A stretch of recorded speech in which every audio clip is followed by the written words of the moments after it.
I would like to introduce Miss Darcy.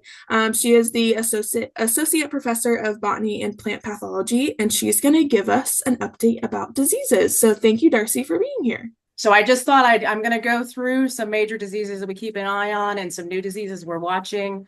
All of this information as we move into the season, I'll try to keep updating you on what we see in the field and what to watch out for. First and foremost, I'm going to start with wheat, and I'm really just going to only share one thing on wheat. We generally monitor for Fusarium head blight. This last season was probably the worst season I've seen here since I started at Purdue back in 2018. And I know there was a lot of issues with mycotoxin coming off the grain and growers actually getting docked immediately without even testing for some of that. But this is kind of what Fusarium head blight looks like. So at flowering, the infection occurs. And then, a couple weeks later, we can start to see these blighted areas in the head where we've had Fusarium infection. This is kind of what we're looking at when we try to survey the disease later in the season.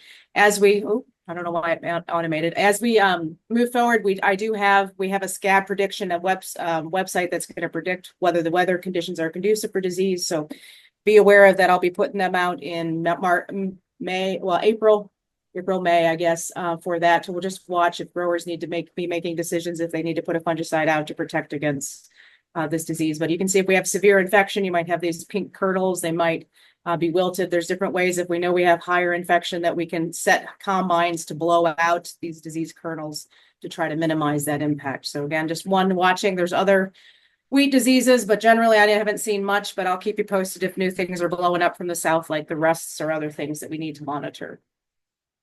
And so I'm going to start with corn because I think that's the one that's been keeping us busy, and then we'll try to go into soybean. And I just thought I'd share, when I'm looking at foliar disease in corn, great leaf spot is probably our most prominent disease around the state. It used to be northern corn leaf blight. It can be a problem in some areas. We do monitor for southern corn rust. And so this is one I'll get into in a little bit on the slides of what we're looking for. So if you start seeing rusts in the canopy throughout scouting fields, again, you can send the samples to the clinic, and we'll support that to try to identify that. And that contributes to our mapping. And then finally, tar spot has been, a big issue. I think this last year, we've probably had our most losses to tar spot in Indiana that we've had so far. And then new areas we're experiencing issues. So I know that's been a topic of concern all winter long. And then finally, I just want to know there are some new emerging diseases to keep an eye on. I'll share each one of these diseases. I'll have a little slide kind of description and images. Curvularia leaf spot is one we'd like to get some good samples in here. I don't think it's yield limiting, but again, one we're monitoring. Crown rot, there are some crown rot issues we keep hearing about. And then finally, corn stunt was confirmed in one location in Indiana last year. So for tar spot, this is what we're looking for, but if we're at this stage, it's too late. I like to show the slide of when we're already at that 5% on that green leaf there on the left. In 2 weeks, we can go to that blighted leaf on the right, and just depends where we are in the growth stage, how much yield this disease is really going to take off on our canopy. These are the first reports in Indiana, and I just want to show maybe something that we've seen this year. Where last year it started at June 10th. So this is the map. If you went and looked tar spot map, either it's on my website or in the national map, there's different locations where it can be found. What we're showing is the, gray counties where we know there's a history of disease. All 92 Indiana counties will be colored in now because we found those last 5 at the end of the season. Last year, my counterparts in Kansas found the disease the earliest that we had seen it here in the United States around June 8th. And so we went out to our plots just to check, and we actually found it in the earliest stages that we had seen June 10th in V5, V6 corn. So that's where I turned the map on there. So if you have guys that are worrying about this disease, use this map as a reference to tell them if we turn on a county. I'm not saying we need to spray. I'm saying it's time to start looking. We have found a couple active sites. We found 1 or 2 lesions that indicate the disease is active.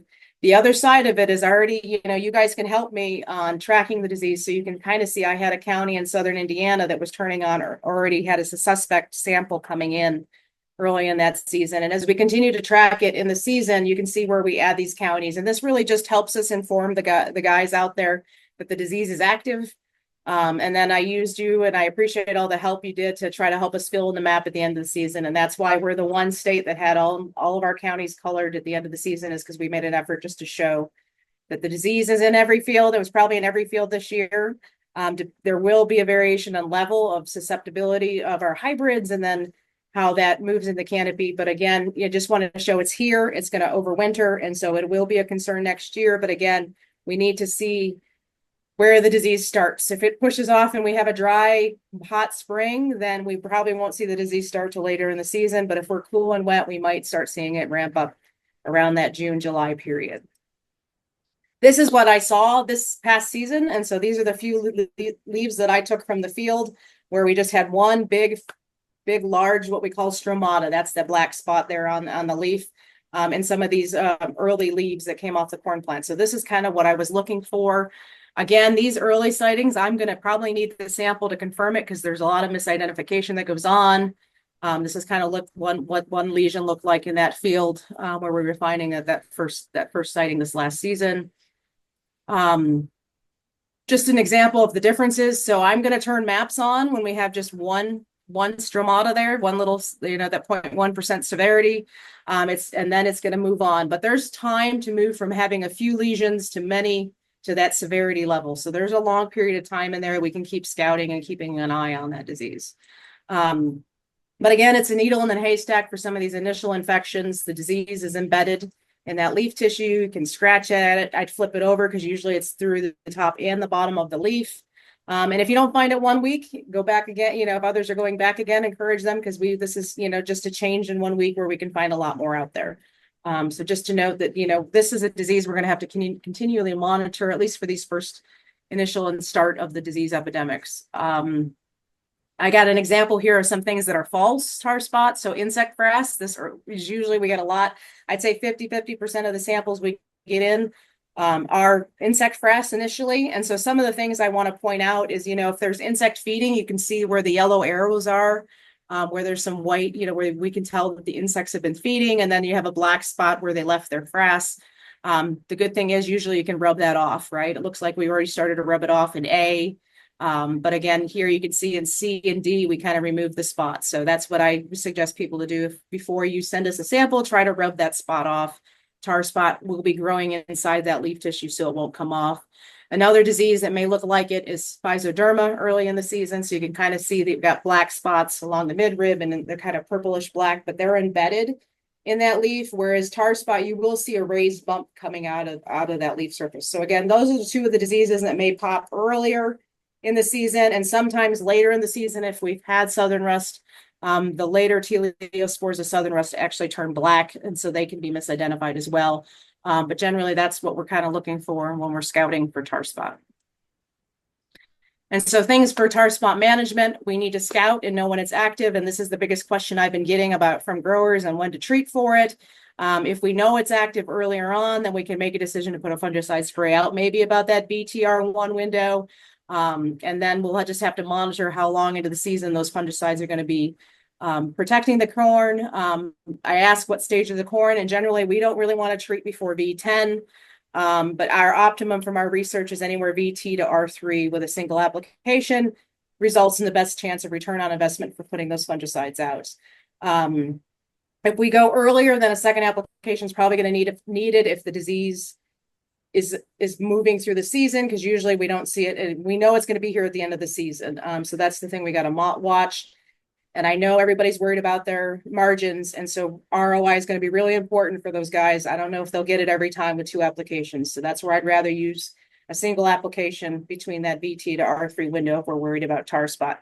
The other side of it, and I don't have a point here, is the growers need to know what their hybrid susceptibility is. We do know that we have some good hybrids out there that can manage the disease and may not need that additional fungicide from protecting the leaves. Any questions so far before I move on? That was my quick tar spot spiel. Because I got a lot of diseases, so I'm going to keep chugging along so interrupt me if there are questions. The other disease that's out there is gray leaf spot. I would say this was the most common disease before tar spot here in Indiana that we monitored for. Just like tar spot, both of these diseases will start in the lower canopy now since they're overwintering in the residue. So we can monitor in those lower leaves to see if it's moving up to make a decision if we need to spray again. So again, there's some examples here of scouting for gray leaf spot. Just want to emphasize you here on the lower pictures that, there's a difference in susceptibility, and that'll change. You may not see that optimum disease symptom, right? And so if I have resistance out there, it may constrain the infection, and you may not see the symptom you're looking for to try to identify what's going on. Versus if you look at the susceptible hybrid, we have those nice classic angular rectangular lesions for gray leaf spot. Again, the clinic is here. Send samples in if you're not sure, or send me pictures. And I'm going to say, if you want to, so if you're going to send me a picture, take the leaf, because I may tell you I want to see the leaf to try to determine what's going on.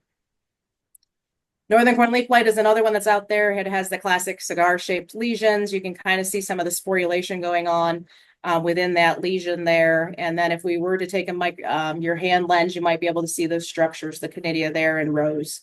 And so that's kind of what we're looking for this disease as well.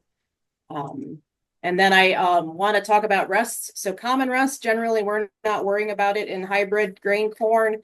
If there are specialty corn out there or late planted sweet corn, this could be a problem where they may want to treat for it. But generally, common rust is around. We see it at cooler temperatures. It's on every part of the plant, top and bottom of the leaves. I'd say a darker sporulation. The one we worry about, though, is southern rust. So this is in some examples of southern rust, where I would say it's a yellow-orange sporulation. Generally, they have tighter clusters together, but you can't really rely on that. For me to even confirm it, I need the sample in to look at the spore types under the scope. So again, you could send those samples to the clinic. And then once we have these samples, they will go into the national database to track where the disease is. For southern rust, generally the pustules are on the top of the leaf surface. If you flip it over, there's an example here of what the underside might look like beneath those pustules. So just another way to try to figure out if you have southern rust or common rust. But again, we need to look at the spores. And so I have to take the samples in from our plots many times to verify what disease it is going on initially in the season.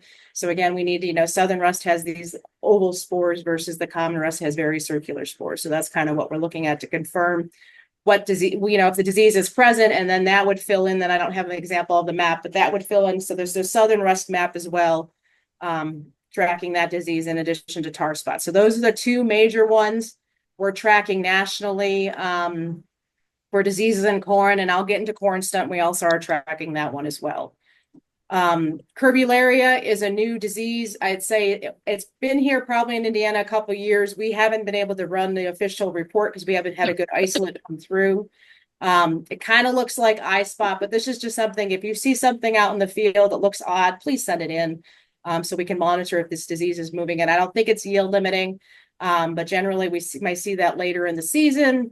It kind of has these eye spot kind of like lesions. You can hold them up to the sun and kind of see through the leaf. There are differences in hybrid susceptibility from my counterparts that have looked at this down in the south.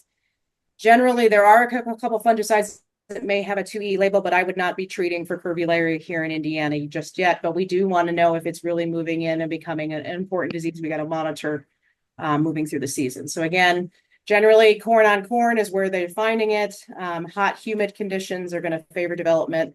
And usually the guys that see it a lot in the southern part of the states usually see the lesions pop up after some severe rainfall that occurs. And then finally, corn stunt. I don't know if any of you have heard about this season, but we did have a confirmation in October. I think is when it finally confirmed that we did confirm an area where we found corn stunt. So you can kind of see that county in Indiana where we had a positive. The sample was sent into the clinic. They were initially thinking it looked like crazy top, but we weren't able to, the clinic wasn't able to pull out crazy top. So at the last thought, they sent they sent the sample off to Oklahoma, and they did pull the spiroplasma off of it, which is a bacterial-like organism. This disease is moved around by corn leafhoppers. And so the good news is the leafhoppers don't overwinter here in Indiana, especially after we had those 10-degree days in November and December. I'm sure if any were surviving, they were knocked down.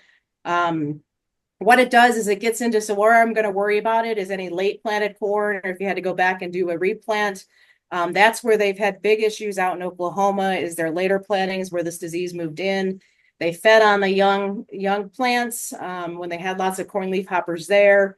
And then it led to these plants being stunted. Many of them had multiple ears, sometimes as many as 6 to 7 on a plant. And they were small and did not fill out. So the ears were very loose, and there was loose tooth, what they call loose tooth ears. And then the plants actually took on a pinkish color, colorization. I think I have some pictures here. So again, some examples out of Oklahoma. This is the leafhopper. We're probably going to need to send in the leaf. If you find the leafhopper, if you can get some samples, they'll have to be sent in for identification because it's going to be, and I probably couldn't do it. The corn leafhopper is different from the potato leafhopper. But you can kind of see some of the modeling that goes on in the leaves, and that purple stunted plant is one that was infected. So again, sometimes I look at these pictures and I go, oh man, I walked past some stunted purple plants and I just ignored them. Just be aware that that might be around and we might see a few. And I guess I didn't have any other pictures added, but again, just, oops. One disease, there is a national working group. And so I know the entomologist side of that working group is going to be tracking the leafhopper to see how far, if it's moving across the country. I know my counterparts in New York, so it must have moved across Indiana at some point in time. They had 4 or 5 counties where they saw this in some of their late planted corn that was pretty severe. So just something to be aware of. Again, if you're out in the corn and you see odd things going on, or you have growers with odd things going on, that's what the clinic's here for. Any questions? Okay. And then there's another disease. I think we've kind of determined it might be a diaporthy on corn. It causes these abiotic spots. We may even think that they're like a sun scald kind of issue. I know Kentucky has seen this, and so I'm guessing more in southern Indiana if we see this disease, but I know we were still trying to figure out what was causing it. Virginia Tech may have been able to identify the pathogen there, but again, if you see some of these weird symptoms on the corn, here's some what I would look at sun scalding issues. It may also be a disease on the edge of the field. So again, some samples, if you send us leaves, we'll be looking for what's going on in the field and try to see if any of these diseases are moving into Indiana. My fingers are crossed that none of them come, because tar spot keeps us busy enough during the season. But I just want you to be aware there's a couple other things that we are monitoring across the country. And again, this is kind of this odd abiotic unknown disease, kind of what I would call like a sun scalding again. For some of our work, we've had some issues with mycotoxins moving into corn, and I know I've talked to many of you about spore trapping. This is just an example of a severe infection of the Gibberella, the purple discoloration, and this is the pathogen that does cause the DOM, the vomitoxin production, and then also zearalenone. We took samples this year. Of course, when we sampled after the end of the season, I think we're getting most of that data back now. There's very low vomitoxin levels, but we did find some of the other Fusarium mycotoxins. There's a little bit of that out there. We're still making a big effort now to collect some of this data to try to help better model what's going on. So that is part of, I think I got a slide here, of the spore casting trapping opportunity. So I know I have a list of people that met on the Purdue on the farm that were willing to put out traps. I also can open this to anybody that wants to put out a trap on the edge of a cornfield. We can send all the supplies. What we're asking is you're going to have to swap the slides every 2 weeks. So you're going to have to be able to go to that field quite regularly. So you would have a set of 10 slides that we would put out from May to September, hopefully from planting to harvest. We would track the growth stage when we swap the slides and note if there are any diseases present. So this is a project, if you're interested in that, we can put you on the list. I have enough money to put about at least 30 out across the state to try to model this disease and track it across track the data for Indiana so we can try to pull it into what's going on. Our counterpart in Ohio has a model that they're trying to run. And then we'll get the slides back. It will take us, so I won't have an instant answer from these traps in the field because we're going to have to process them all winter long next winter. We'll have to extract the DNA and run them. But this will give us the background data that we can use to tie into the growth stages and other diseases that are going on the field. With this spore trap, not only will we be trapping the Fusarium from the Gibberella stuff, but we'll also be trapping for tar spot as well. Okay, quick review of corn. I know you only gave me a short period of time. Moving on to soybeans. Again, you'll have all these slides you can look through and I'm available to talk. Frogeye leaf spot is probably the most common foliar disease we're going to treat in soybeans. We also see a lot more of Cercospora leaf blight. There are now 4 documented different species of Cercospora that cause this leaf blight. We in Indiana still have the original Cucucci popping up from samples that were taken last year, but there are other species that may contribute to that. Brown stem rot, which can occur, or brown spot, which can occur in the lower canopy, is probably present in every field. We just keep an eye on it as well as we're tracking the other diseases. The one disease I want help on is looking at our areas where we think we have SDS. So I have an example of the foliar symptoms of SDS, and I'll get into that here shortly. But because I want us to look for the other disease, red crown rot. And then finally, we may have areas that if you have white mold issues, we do some monitoring of white mold as well. So those are the 5 diseases generally we monitor and do research on here in Indiana, but now we're adding red crown rot to that list. I just want to emphasize, there are all sorts of other diseases out there. So if we have a cool, wet spring, have delayed planting or delayed germination, there could be seedling diseases that pop up. So I just thought I'd share some examples of this is what Fusarium looks like. And as we look at these plant samples, you're going to see that they really don't look that different. And that's what the clinic's here for, to try to determine what species has caused some of these seedling diseases. So we have Fusarium foot rot. We might have some Pythium out there if we have a wet areas in the field. So the Pythium causes damping off. It's a oomycete, which is different from our true fungi. So that's important for growers to know which pathogen is more of concern in those fields. We also could see a Rhizoctonia, which could be mixed up with this red crown rot because it produces these brown, red, sunken lesions. But generally, I'm worrying about Rhizoctonia at the seedling stage, whereas red crown rot's probably going to appear more in the reproductive stages. And then finally, Phytophthora root rot. We have areas where I know that's Phytophthora is a concern. So again, trying to diagnose what's going on in the field if we have areas where we have stunted or missing plants. So for seedling diseases, generally the pathogens are there for long term. We do look at trying to look at seed treatments, but they're going to vary in their efficacy. You need to know whether you're working with a Pythium or Phytophthora versus a Rhizoctonia and Fusarium. We also know that no-till and reduced-till systems may be slower to warm up, and so that provides a longer period of activity or conducive conditions for the disease to occur. So there is a publication looking at seed treatment efficacy that just was re-updated again on the Crop Protection Network. And I'll share some of those links at the end of the talk. I have these diseases here, and I thought I'd throw out some questions and maybe get some interaction. We'll see how well you guys do. So what do you think the disease is in number A? And I guess I'll have you put it in the chat, even though I can't see the chat right now. Anybody watching? Any thoughts on what A is? Frogeye leaf spot. Okay, yep. How about B? Someone else?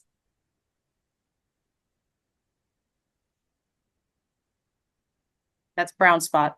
And then C and D are the same. So what do you think C and D are? And I didn't talk about this one. What'd you say? Any thoughts on C and D?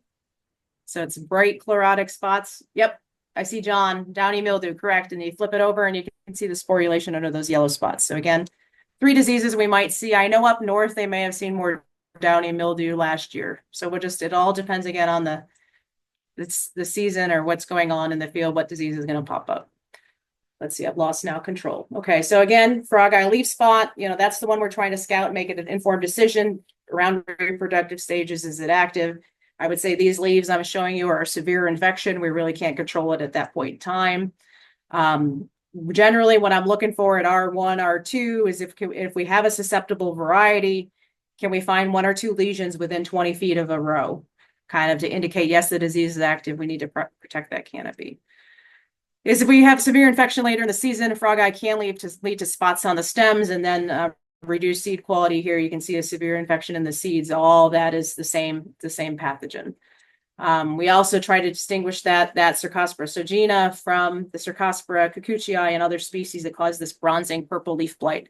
Generally, we don't see this till late reproductive stages, but in fields where we see the purple blight, we may also see the purple seed stain come out of those. But again, so 2 examples of how these Cercospora species can affect seed quality in soybean. So SDS, this is the one I'm asking anybody in August. If you get out and jump in some fields, what we're looking for is not only you can see these foliar symptoms, but we really need to confirm whether it's SDS or other diseases. So again, you have these yellow flecking in some of those leaves, and then as the disease continues to develop and as more toxins accumulate in that upper canopy, then we see that necrotic area where the leaf lesions, the leaf veins are left green. For sudden death syndrome, we're going to cut the stem open and the vascular tissue is going to be discolored. And so that's kind of what we're trying to identify with that one versus brown stem rot. Same foliar symptoms, but brown stem rot's going to cause the pith to be discolored. So a brown stem, just like the description. It's important to make sure that, we could have multiple diseases, but is the patch really brown stem rot or SDS or finally red crown rot when I get to it? Another disease that we may see out there is also Phytophthora. So it causes both the seedling diseases, and then we also may see some brown lesions, or what we call stem cakers in that canopy. So you see there's an assortment of all sorts of diseases that can occur in soybean.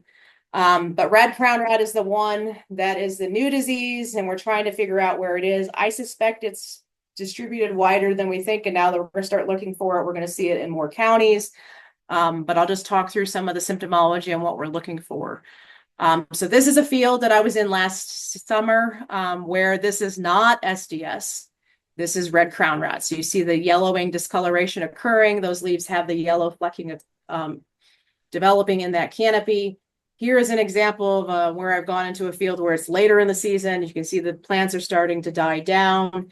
The one, and it's not a true diagnostic, but one diagnostic characteristic for red crown rot versus SDS is that those leaves may remain attached to the stem, whereas in SDS, usually the leaves fall off. But one thing to look at, and just another example of a field that wasn't SDS, but this is red crown rot.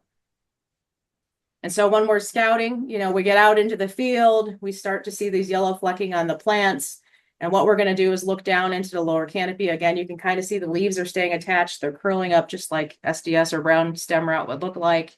But when we look in the canopy, what we kind of see is that we could detect this red crown discoloration. And so that's going to be an indication that we might have red crown rot in that field. We go to pull those stem stalks out of the ground. And then one thing I'm going to note is they're going to come right up if it's red crown rot, because there's going to be no root system that remains with that plant. And if you're lucky and at the right time, you might actually start seeing what we call red perithecia on that lesion. And so here's some examples of what we're looking at. So you have this red, if you look at the lower corner of my image, bright red stalk at the crown. And then if you catch it at the right time, we might see these perithecia forming on that outside of that stem. And they even may form on some of those roots that may remain. This is one of those real diagnostic indicators that, yes, this is probably the Colonectrica species that's there versus SDS. I am interested in getting any sample you can find across the state to try to continue to document it. From the last 3 years, you can kind of see the map where we first found it here in Indiana in 2022, and then the new counties in 23, and then we added 4 new counties in 24. So there was a sample that was sent from Knox County to Illinois, and then up, and I think it's Allen County was sent to Michigan. So those can go that way. My counterparts in those states will let me know if they get samples that way. But by its broad distribution across the state, I suspect we're in more fields than we know.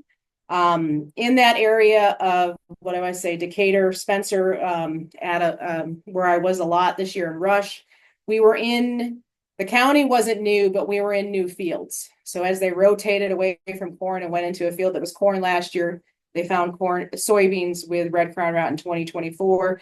I suspect now that we go back to some of those fields we previously saw red crown rot in, we'll probably see more of that this season. Things we've noted, this disease may move with anything that's moving soil, so it might move across the field with water movement or tillage equipment, and you can kind of see where it may have started and then just spread out from there. We are starting to do a little work. We have some funding to do some on-farm work looking at seed treatments, and then my side of it mainly will be trying to collect new samples. My counterpart, Marty Chilvers up in Michigan, is working on a diagnostic assay. So the more samples we can get in, we can help try to make sure we get a good assay that our clinics can use to try to make sure we confirm this pathogen correctly compared to SDS and the other diseases. So again, you'll hear from me all summer on keeping an eye out. I'll start really hounding everybody in August that we're trying to keep an eye on where this disease is and how active it is.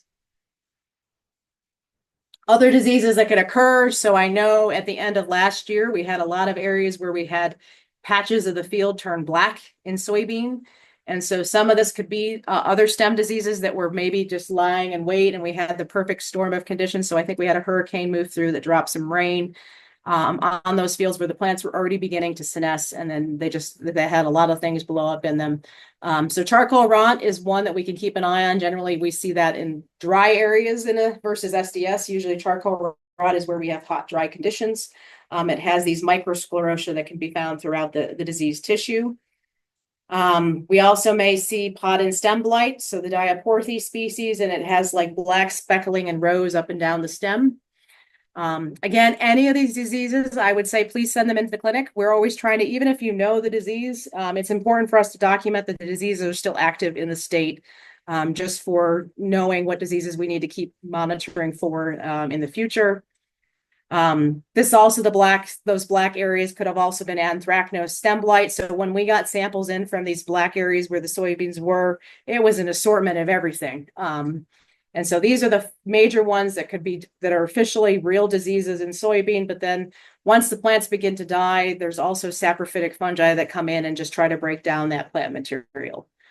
So again, some of the ones we might see in the field. And then finally, just as a note, white mold may have some issues depending on how the season goes. We're trying to manage this disease at flowering. So anywhere from R1 to R5, we could see infection. But usually about R5 is when we start seeing these plants that have had severe infection and the sclerotia beginning to form. So again, another disease where we have trials working on some of the management tactics there. And then finally, just as a reminder, soybean cyst nematode is still the #1 disease nationally in soybean. Again, the females, you can see the little white areas of the soybean cyst females feeding on the root.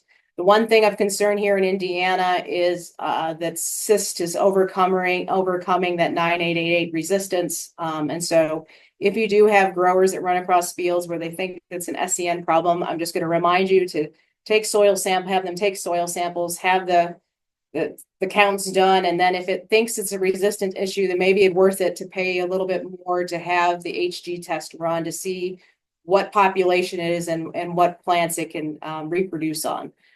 Those I would send to either clinics in Missouri or Ohio or Michigan. Any of those clinics can help with that kind of diagnostic concern. Just as a note, these are the counties we have confirmed it in. And those, I'm always looking, if there's soybeans in those 2 counties that we haven't filled in the map, I would be interested in getting some root samples from them to see if we can document SCN in those 2 counties, and just to fill in the map, because I'm always asked, why do we have those 2 counties that aren't filled in? But it's probably an area where there's very little soybean production in Indiana. I'm trying to think what else I got here. So again, I just threw a whole bunch of diseases out at you, and I understand I just went through it really fast, but these are the big major ones we're monitoring. I did send the PDF of these images, so you can have that on your back pocket. If you need other things, just let me know. There are other tools out there that we can help with identifying different issues if you're out in the field. And that is all I have. So I guess I can open it up to questions.